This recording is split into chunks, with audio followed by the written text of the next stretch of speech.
Hi there, it's Thursday the 6th of August 2020. We're continuing to look at how to stand up for the truth, and so far we've seen that there is truth to stand up for, and that is in the person of Jesus Christ, who is God's Son, and in his word, the Bible. Secondly, who is called to stand up for the truth? Well, everybody is, because God has placed eternity in the hearts of every person and calls every person to stand up for the truth. But of course, in particular, Christians, those who have discovered the truth in their relationship with God and Jesus, they are able to stand up for the truth in a very real and very personal way. Thirdly, how do we stand for the truth? Well, we stand up for the truth in words and actions. Words of faith, words of the Spirit, words of wisdom, and in actions which show God's love and God's power. And today we're asking the question, in what kind of circumstances will standing up for the truth be necessary? Well, the three sets of circumstances: where there is ignorance, where there is confusion, and where there is error.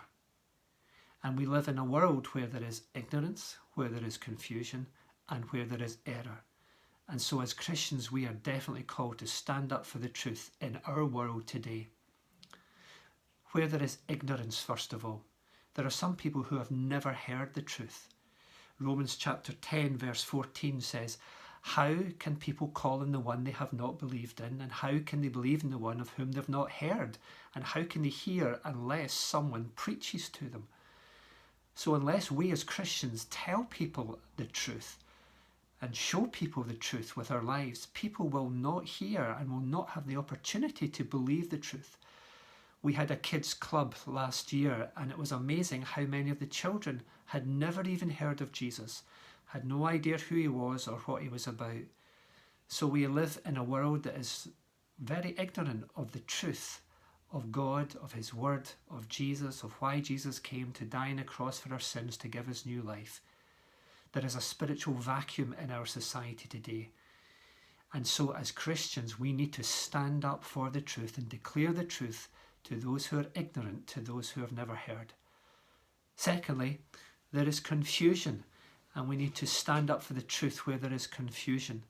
And that is where people have heard so many apparent truths that they are confused as to what the real truth is. We live in a world where there is communication beyond all imagination of our forefathers, who even a couple of generations ago would never have imagined the kind of communication channels that we have available to us today. And of course that's wonderful, but it brings with it sometimes confusion, because there are so many opinions and so many philosophies and so many ideas about what the world is about, and they all conflict with each other. And so it's easy for people just to be completely confused and not know what the truth really is. 2 Corinthians 4:4 says that there is a god of this age who is the devil, or Satan, and he has blinded the minds of unbelievers so that they cannot see the light of the gospel that brings the glory of Christ, who is the image of God. You know, behind all that confusion, there is an enemy of God. He is the devil, he is Satan, he is at work in this world today, and he is causing that confusion and stirring up that confusion. And as Christians, we need to stand up in amongst all the darkness and the confusion and declare boldly and clearly, with love and with power, what the truth of the gospel, of the good news of Jesus Christ really is, and use every communication channel to do it.